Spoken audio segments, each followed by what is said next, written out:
be honest with yourself. Do your accounting. The part I hate the most is the back office. Mm. Keep things simple and cheap. Like, don't go out and buy a Microsoft 365 license. Stay on Google. Don't get a Zoom account. Stay on Google.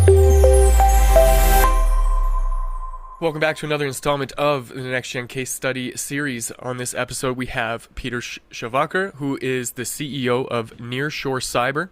With over 26 years in the cybersecurity industry, Peter has been instrumental in driving cyber risk management and cost-effective security solutions for businesses. His leadership at Nearshore Cyber focuses on providing high-quality cybersecurity talent from emerging markets, ensuring robust protection for companies across the globe. And we are excited to have you on today, Peter. Welcome to the show. Thanks. Glad to be here, Devin. To get the ball rolling here, I'd love to get kind of a Cole's Notes version of your history, who you are, where you came from, how you ended up as the CEO of Nearshore. As you said, 26 years. I think it's like 25, but you can give it 26 if you want. I've been in cybersecurity since the late 90s. Stumbled into it really at Citi, wound up building a security operations center because nobody else felt like doing it. And it's really just been kind of organic from there. I built a career on curiosity, and what I eventually found was a love for cybersecurity and technology and people who work in it. These days, I run a little company out of Mexico and the United States. I'm in Oaxaca, Mexico, OAXACA, if you know. And we're incorporated here and in the United States. So a lot of what we do is providing Mexican labor, English speaking, for clients in the United States, Canada, Western Europe. I became a CEO a couple of years ago because people have been telling me years I should start a company. And I was like, yeah, it's really hard. It is hard. Like, don't do it. Like, I swear, just don't do it. It's too difficult. But we found a niche. We do professional services as well, CISO, incident response. And we also created a community around education and networking and things like that because we saw a need. We needed to do marketing. I didn't want to do advertising. I didn't want to do trade shows. I wanted to give away what we could give away and build community that way. So I spent about half my time on organizing and promoting free community events, and then we monetize some of that. So you are right on the front lines of the customer acquisition process, and I'd love if you could to get kind of a bird's eye view of what that kind of maps out as. What does your customer experience look like from the point of discovery to when you actually do make a deal with them?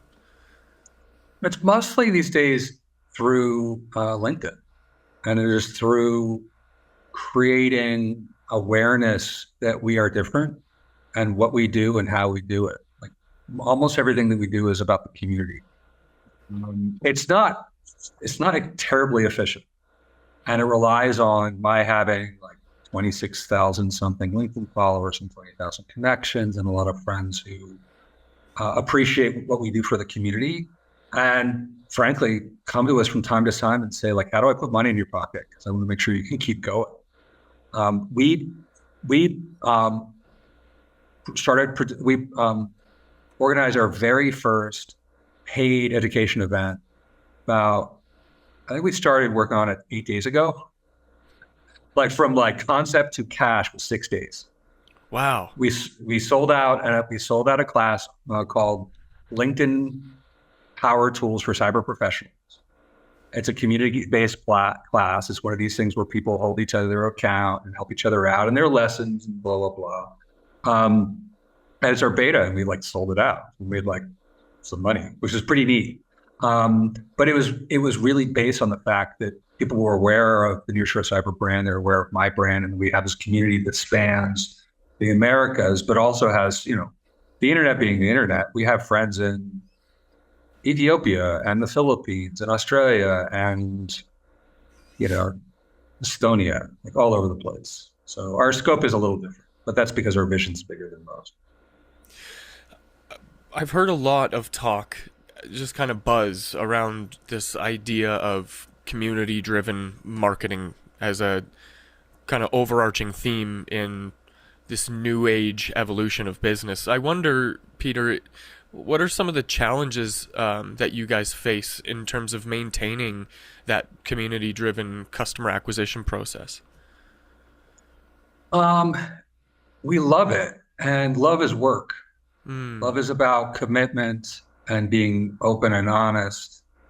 And we try to be open and honest. We don't always get it right, but it's about taking action and keeping in mind that we are here for the community. We feed them, we feed them, we feed them, we feed them, and then every now and then somebody writes us a check. And it scales in kind of a weird way. It is we part of the topic of this series is AI. I rely on other people's. I rely on LinkedIn's AI. I rely on artificial intelligence on secondhand, and so we're aware of it, but we don't come in direct contact with it yet, because what we really want to do is like get an audience for the ideas and the activities, and create network effects. It's all network effects, by the way, and that's what the best marketing is in our, for what we do. It's not for everybody, but it works for us. Yeah, there's been a huge shift in the way business communicates, connects, interacts. I know with the advent of some of these newer social media platforms like LinkedIn and and TikTok and things like that, how the way we connect with each other through content and through value is seemingly more important now than ever. What do you do to create value inside of your community? Find out what represents value. Like we study, we study, we listen, we have dialogue, we study some more. Like the way I run the class is, I eventually will have standardized reusable content. Right now, like I make it the night before it gets released, and it gets released at 6 a.m. We're holding weekly live group meetings in which I say, like, all right, how are you doing? Are you keeping up with the goals of the course? Because they're like, quantitative goals everybody has to hit. And then I say, well, what else do you want to get out of this? What are you trying to do? And on Saturday, we did our first one of this series. There were 4 things that I hadn't thought of that the students wanted. And I just drop them into the curriculum. And I will create little videos, some little outlines, and some tips and tricks and hacks and cracks and snacks for those. Now, some of them I'll reuse. Some of them I won't. I will never use them again. And in fact, I'll go back and I'll re-record all the stuff probably in a studio at some point for the stuff that I want to reuse. But the point is that one of the things that we know about education generally that traditional schooling doesn't do, for the most part, because of scale problems, budget problems, strengths like that, is that the teacher is first a student of the student. We have to understand what they want, what they need, what their capabilities are, what their circumstances are. One of the ways that shows up is I don't produce more than 40 minutes of content a day per course day. I produce them Monday through Friday. We do a live thing on Saturday. I record the live session because not everybody can come. People have families, right? People have jobs. Some of them have jobs, some of them don't. But number one, we make sure that we prioritize the student and where they're coming from over our standardization scalability. I love so much about what your method is. It reminds me of kind of a combination of 2 of my own mentors, one of them being Ryan Levesque and the Ask method. And I don't know if you're aware of him, but it's this premise that you go to the audience that you want to serve and you ask them what they're looking for. And once they give you that information, you create for them for that purpose. But then the other one, and I love this about the work that you're doing, is the ready, fire, aim mentality, in that you can only be so prepared. You can only have so much information, and then you got to just take your shot, put that information out there, communicate with the people that you're serving, and then find out from there how to kind of readjust or recalibrate your aiming for the ways that you want to serve them. I think that's really admirable. Well, Ready Fire Aim isn't quite what I'm doing. It is definitely, there's a certain punk rock element to this. I grew up in that era. Right. We do aim, but we aim for small things in the context of very big things. Like when I said that like our vision is bigger than most, my long-term vision, and it is a very long-term vision, is to create a cybersecurity labor economy where it doesn't matter where you live in terms of like what you earn and the respect that you give it. So a year ago, I interviewed a guy just on a kind of like, it was more of a mentoring basis. So I'm going to be able to hire him. It was in Benin. I had to look at a map to find out what Benin is. It's like on the coast of Africa. It's right next to Nigeria. And he does, it's a guy who does, he's probably about like 25, does endpoint security for telco.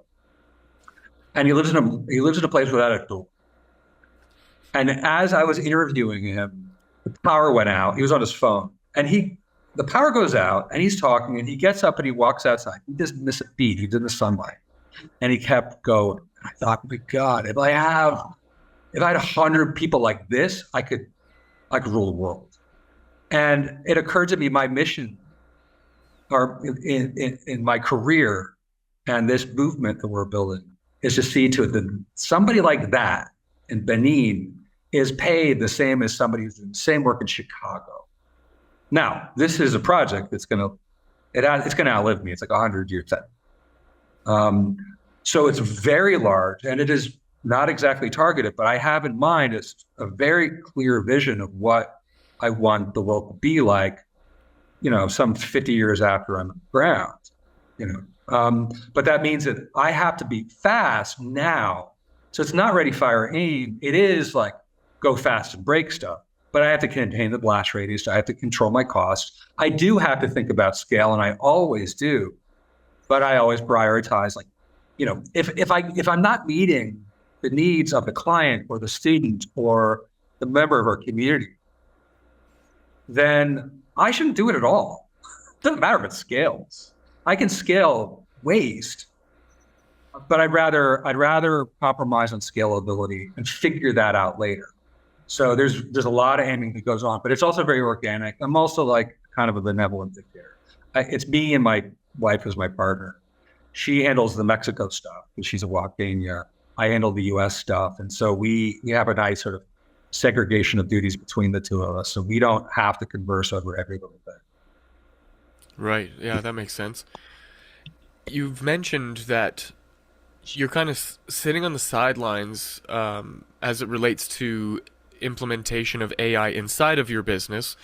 I'm curious to maybe get your perspective on that choice and, what would tip you over the edge and make you actually want to maybe explore AI a little bit more seriously inside of your business. We use AI all the time. So I know it's there. It's easy enough to see, and AI has been around for generative AI. It starts with Alan Turing. Alan Turing was the first person to talk about about artificial intelligence in the 1950s. There are security products, particularly on the endpoint protection front, that have been around for, like, CrowdStrike was one of the first. They built a business on AI, on machine learning specifically, and have been extremely successful with it. We depend heavily on that for our clients and for ourselves. We use that stuff. And now other companies use that. So AI has been baked into a lot of things, and we come to trust it. We just said, no, it's around. Now, generative AI and applications built on things like chatbots, I kind of don't need them right now. What we do use it for is completing sort of ad hoc tasks. Like a few months ago, I needed to take a PDF that documented a certain cybersecurity standard and get into a spreadsheet for a client, because I was going to be doing an assessment of cybersecurity control assessment for a telco in Costa Rica. And I didn't have it in a spreadsheet. I needed a spreadsheet. So I upload the file. I say, make a spreadsheet with all the controls, and then suggest a document that would have this in it for the request for documents. Then I take that file, I send it back into the LLM. I say, convert this to Costa Rican Spanish. And I ran the output through a friend who's Costa Rican. He's like, yeah, actually got it, which was shocking, because Wow. my Spanish is, I live in Mexico, my Spanish is terrible. And so for that kind of thing, that's where I think this stuff is most useful. One of the reasons I'm not investing in more is I have serious doubts about the continuing available capital in the AI world. Like that, we can't keep peeling off $1 trillion bills every week. And eventually there has to be return on investment for not just the major LLM platforms, but everybody else. And like the $20 I spend on Claude every month is seriously subsidized by how much no one knows outside of that organization, and only a few probably. It's subsidized greatly by capital. When that capital goes away and people start need to making return on that investment, this whole thing may very well crumble outside of the military industrial complex. So those governments and the only organizations, they're going to be able to continue to come up with the scratch necessary to invest in this stuff. Ah, I see. So this is more of infrastructure and funding issue than it is a technology and application issue. Because by the sounds of it, it's already kind of ingrained in some of the work, or at least a little bit of the work that you're doing. Um, I wonder what other tools and technologies that you're leveraging right now to help you maintain your networks and your contacts and all that kind of stuff. Do you have like automations and things like that you deploy to manage your communities and customer acquisition processes?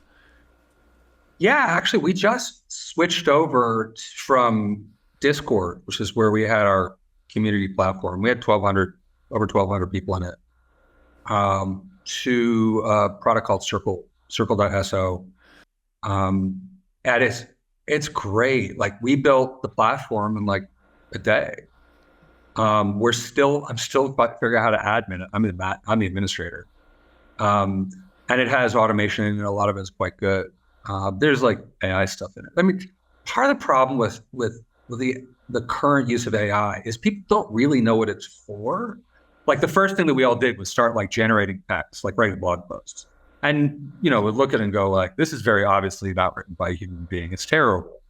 And then we realized that writing is something that we do that makes us human. It's how we dig into our own heads. It's how we open the spaces in our consciousness to let the conscious stuff come out. And a lot of what I do is teach writing. Right. I don't like the first thing I tell people is like, all right, in the course that I teach, the one we're charging for, every day you're going to write a LinkedIn post. And the first question is, can I use Gen AI? I'm like, if you do that, then you are depriving yourself of an opportunity to really innovate, to really invent. And we have things that I call intuition pumps, which are they're kind of like koans, but the idea is to like get into your real intelligence and bring that out, because that distinguishes us as human beings from the machines. The machines are fine. Like let the machines do what they're good at.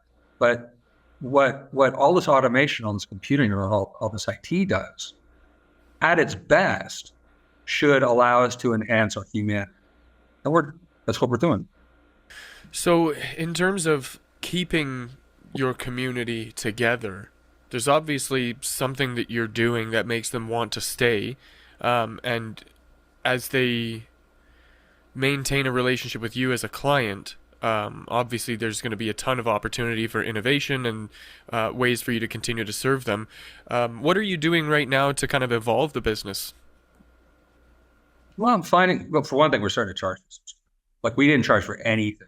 Like for 2 years, we charged for nothing until last Tuesday. Oh, wow. Yeah, like literally, we stood this thing up in 6 days, and we'd sold, $100 tickets for the beta, like just enough to get people to something to pay for.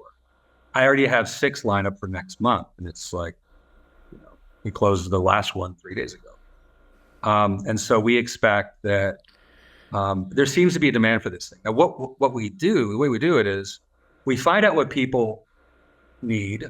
We find out what people are duct taping around it. And this comes from product marketing. I didn't invent any of this. Like product marketing is what marketers will talk about pain points, duct tape, which is like the attempts that people to solve the problem on their own, but badly. And then you give away better duct tape and you sell no headache solution, right? If you use LinkedIn Learning, the LinkedIn people produced a course on how they do product marketing. It's spectacularly good. And it's free if you have LinkedIn, right? So that's what we do. It's like, what's causing you pain? Are you solving any of these today in some fashion? What sucks about that? And could we make an easy way to solve it in return for money? So it starts with product management, and then it goes to kind of engineering. Now, we also do something that people aren't always aware of. We find needs that they have and pain that they have that they're not aware of. A lot of it comes from the pandemic. The pandemic convinced all of us at a certain level, mostly not conscious, that if we go outside, we could die from something. And so a lot of work from home reinforced that. And I like working. I've been working from home for most of the past 20 years. This is my home, right? But we didn't just get lazy. We weren't lazy. We got scared, and we're still scared. We don't know how to meet people in person. So one of the things that we do is just get people together, and we talk a lot about something that sounds very granola, but it's love. Love is an ethic. Love is a series of actions. Love is about what we do. It's not just a feeling. A feeling can show up later. But what we're giving people is real community togetherness and feeling like I belong someplace. Because they do. Seems to me, and maybe I'm just too removed from it, but that's quite a jump from like being the cybersecurity guy to being a community who fosters love and connection. Like, I think that is missing. And I know that a lot of the more successful businesses now have implemented community as the foundation for building, even for crowdfunding, to even start or launch the business to begin with. What inspired that? Like, is that a natural part of just who you are, or is this something that you kind of learned over time? Some of the former. I was around at the beginning of the internet. I worked with Earthlink, which some in the United States may remember as the first big dial-up ISP. I was there. I was in tech support. I had like the most ridiculously easy interview. And I took the job. They gave me the job mostly because I wanted to work early shift so I could pick up my kid from daycare. It worked out for everybody. But I was around, like, I was doing a lot of stuff online before that on BBS, Prodigy and stuff like that. And I remember, like, my first encounter with the internet was one where I realized, like, wandered into the internet section, and I was on internet relay chat with people in Finland. And I realized the world has just collapsed. Space doesn't mean what it used to. Time doesn't mean what it used to. I'm communicating with people who, if I made a phone call, would have cost me a pretty penny, and it wasn't costing me anything more. And I remember when we trusted the internet well enough. So what cybersecurity is about is two things. A big thing, a little thing. The big thing is protecting value. That's it from an objective level, on a business level. One of the greatest assets that a company has internally and externally is trust. Trust is a feeling. And so we enter this sort of ooey gooey space through bringing back trust that we lost from the mid-90s. 1995 is when it became permissible to transact commercial activity on the internet. Before that, you couldn't do that. You get thrown off the internet. You lose your IP address. People forget that, right? So that happens, all hell breaks loose. The internet was never designed to be secure. It wasn't supposed to be. It was still for a restart, right? And so my job as a security professional writ large, as a member of the security community, is to create trust. We also trade trust in the community. We also I run a podcast and a YouTube channel called Queer in Cyber. Because I'm also a member of the LGBT community, I'm bi, right? And I have a lot of trans colleagues and friends. And so we work on the intersection of the cybersecurity community and the queer community, mostly about trust and building courage, which brings with it trust. Ah, okay, yeah. It's like there's a void in the community, and you just were one of the few that were able to recognize that, and I think that's it's really powerful, and I'm sure that it has contributed uh, significantly to the success that you have experienced as well. And on that note, I'm curious, Peter, what is on the horizon for nearshore and the work that you're doing? What are you aiming at now? We're pretty tactical at the moment. We found this course thing, and we made some money at it. And so we're like, all right, well, how do we leverage that pattern? We're always working on patterns. Like, how do we elaborate on something we did once? Like, if we could do it once and we could do it cheap and we could do it fast and we could make people happy and get them what they need, how do we do more of it? So the next step is to create a course that's going to meet a certain need in Latin America, which is there are plenty of people who do IT here, lots of cyber people, a lot of people who speak English okay, but not well enough to work in it.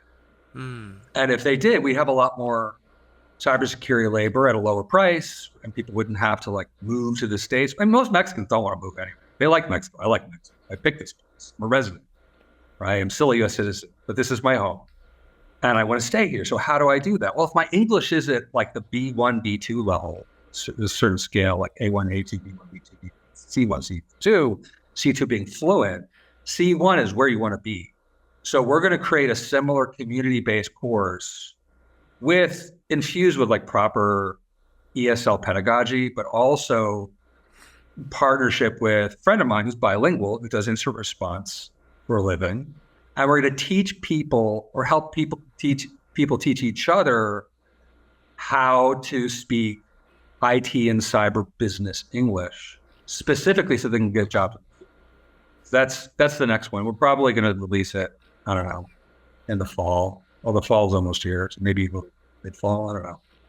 But that's so we do. Like we don't have our milestone every month is like pay rent. Like that's it. Like everything else is connects to that on a kind of flywheel.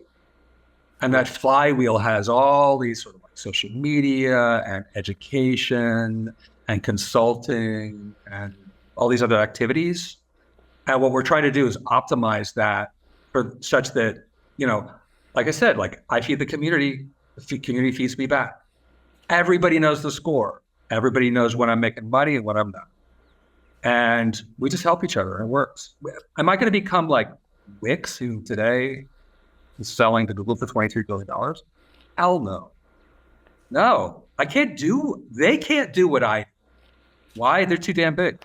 And we're all collectively getting tired of the bigness, I think. Yeah, the scale is killing us. We can't, these machines are wondrous, wondrous things. But if you stand in the way, they will roll right over you.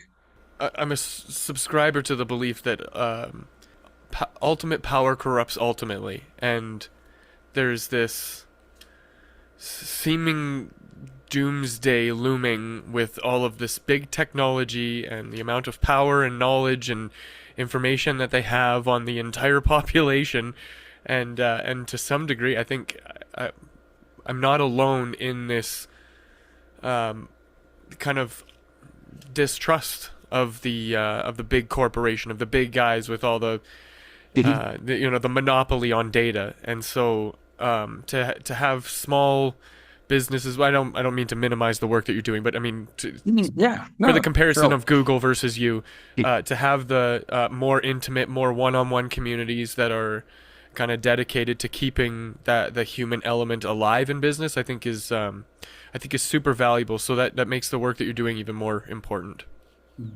Well, but what we have now is a situation where no one has absolute power. No one ever can have absolute power. There's a perception that like presidents have absolute power. Some of them think they do. There's this perception that Elon Musk runs everything at his companies, or that Warren Buffett has all this power. There's a story about how after Eisenhower became president a reporter said to him, doesn't it frustrate you that as president, people don't actually do what you tell them to do? And he'd been a 5-star, one of the greatest American generals in history. And he said, you think people like did what I told them to do when I was a general? He's like, these organizations run themselves. Like, I was always impressed when anybody did anything I asked them to do. And when you learn, if your head's on straight, you're like, is you learn a certain humility and gratitude for anything that works. Now, what's different in my case is this is mine. Like, I decided I was going to shut down my Discord on Friday. I said, okay, guys, like, this thing's gone south, gone a little too quiet. I need to have paywall so I can make money. We're going to Circle. Here's a link. And what people said was, can I get an archive? Or are you going to keep it for posterity? Because they know that I'm looking out for them and that it's my decision. There's no but you can't be a dictator at scale. Yeah, and even fair. I have constraints. Like, I don't have a lot of money. I try and keep this cheap, because if I can keep it cheap, I can do things based on what people need, not just on what my shareholders or my venture capital backers says I have to do. I could have gotten VC. I was like, wow, I know those guys. I'm not playing that game. Others can play that. It's fine. Not me. Yeah, it's so funny you mentioned that, because I always think that everybody's got a boss. It just depends on who you decide your boss is going to be. And in the event that you decide to be an entrepreneur, your boss is either going to be the people who lent you the money to start that venture, or the people who are actively giving you money to serve them. And so it's one of those choose wisely scenarios. So I love that that's in line with the way that you're thinking. Peter, you've been very generous with your time, and for that I'm very thankful. I'd love to kind of wrap this up on a high note, if I could. If you could offer one piece of advice to somebody else in a similar position as you, who's facing similar challenges, what would that one piece of advice be? Be honest with yourself. Do your accounting. The part I hate the most is the back office. Keep things simple and cheap. Like, don't go out and buy a Microsoft 365 license. Stay on Google. Don't get a Zoom account. Stay on Google. Rely on your friends and make more friends. Find out who you can trust, who's reliable. Find out who's not reliable. And most importantly, give away what you can give away freely, and find other people who do the same thing. I invest in people who invest in other people. I give to people who give to other people. People show up and they don't do anything, and they just take them. Like, you do your own thing.